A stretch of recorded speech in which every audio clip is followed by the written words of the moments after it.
In today's video, I'm going to share a technique that allows you to randomize the parameters of basically any device in Ableton Live. Now, if you've been following my videos, then you may have seen me use Silent 1 and Microtonic a lot, and both are synthesizers that are able to randomize the parameters with a dedicated function. Now, what I really like about this is that it creates these unexpected, often cool and interesting sounds, and that's really helpful when I'm stuck in a production or just not feeling very creative. So in this video I'm going to show you how to do that with other devices as well, because many soft synths and effects etc. don't support this function. I want to give a quick shout out to McDoug, who actually suggested the idea for this video on YouTube in the comments, so thank you for that. And now without further ado, let me show you exactly how to do this. So here I have an Ableton Live set with the Gem instrument, which is a part of the Opal drum synth. And what I'm going to do is load up an LFO. I'm going to adjust the tempo of the LFO to 16th notes, but you can take another tempo as well, and set it to random. So now there's a random value every 16th note. And now what I do is I assign the parameter of the LFO to one of the parameters of Gem. Next up, I copy the LFO a whole bunch of times. You can do as many as you want or as your computer will support. And basically what I'm going to do is connect all these different randomized LFOs up to different parameters on the plugin. So that's what I'm doing here, and you can see the movement of the parameters on the little screen of the plugin. Now I group them all together. And this basically is the rack. The thing I can do here is turn it on and off. And when I turn it off, the LFOs stop modulating the parameters and you get basically a preset.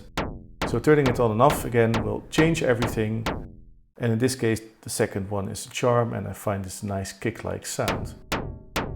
I just copy the track, solo it, and see if I can find another one. So this little clicking sound. So here I copy the track again and go looking for another sound with this randomize function. Just trying this a few times until I find something that I like. And I land on this.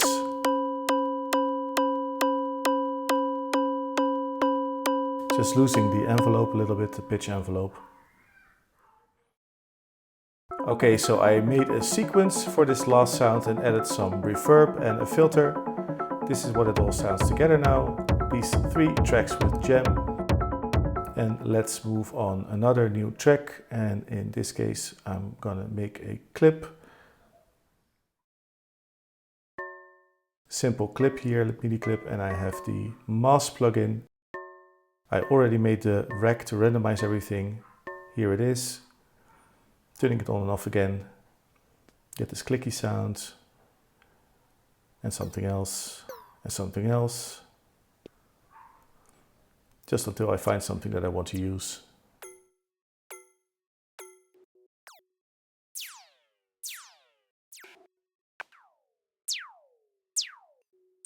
Yeah, this is a nice percussive sound, so I use that. I'm thinking doing a 16th note pattern, so I just need to change the MIDI clip.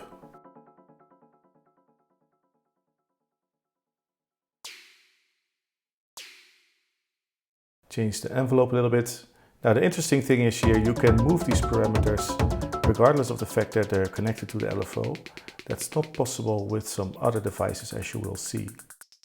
Okay, so tweaking a little bit, some EQ. And that's a nice hi-hat sound.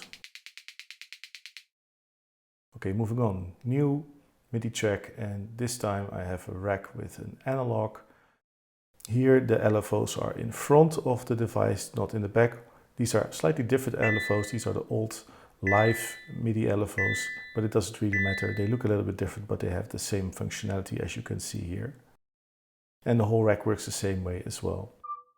So I land on this sound and immediately I like it. Pitch seems a little bit high and it needs some reverb. So I add some reverb and some LFO too for fake side shading.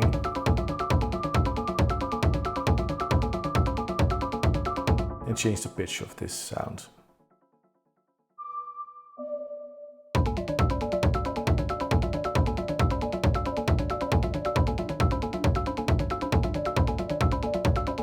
That's about right for now. So a new MIDI track, and for this one I'm using Operator again with a rack with all the LFOs in it. I make a simple MIDI clip with one note, and again randomizing, trying different sounds by turning the rack on and off. That's a bit noisy, that's a bit clicky. As you can see, these LFOs are differently programmed. I didn't use synced 16th notes, and I didn't use random but sine waves that are moving slowly. So these give a more gradual change in the patches. I think the randomized shorter notes are better for creating the diversity in sounds. But anyway, you can adjust all of this to taste, of course. Right, so I decided I like this sound, but I want to edit it a little bit. First, the volume envelope, that's easy enough.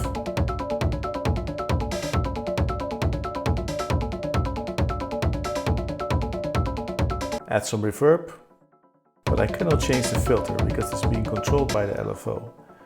So with the Opal devices you can still move the filter even though the LFO is connected. Here that's not possible.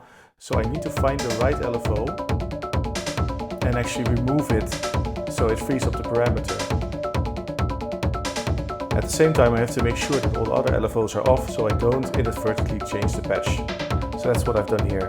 And notice by the way that there's a limiter on this rack after the Operator device that can come in quite handy when you get unexpectedly loud sounds from this randomizing method. Okay, so I've made a very short arrangement and now I'm going to do a little playthrough here, show you some of the automation and the other stuff that's happening. I've added some effects, some basic EQing and such.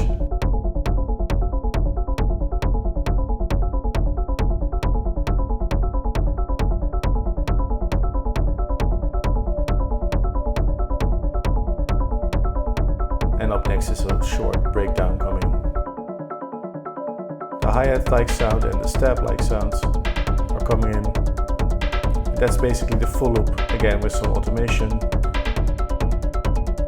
Mostly the filter on the sequence here in the blue track. Some filter automation just to add some variation for this short musical sketch.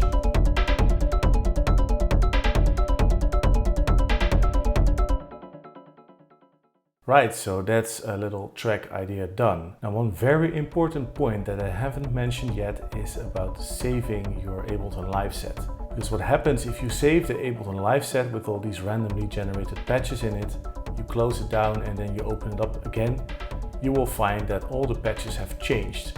And what I think happens is that all the LFOs in the racks that have been used, they are at different values than when you save the project, and basically your work is gone if you didn't record any audio. So this happened to me with the piece of music that you just heard, and that's of course quite frustrating. Now there are two ways around it, one of which I already mentioned, which is recording the audio of all the sounds and all the sequences that you created.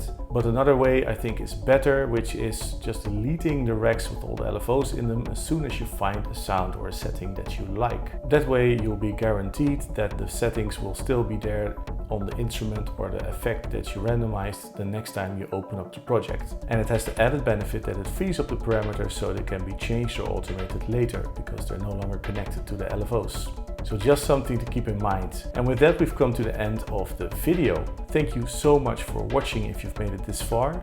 Please leave a like if you enjoyed the video and consider subscribing if you want to see more. In any case, that's all for now, so I will see you on the next one. Bye bye.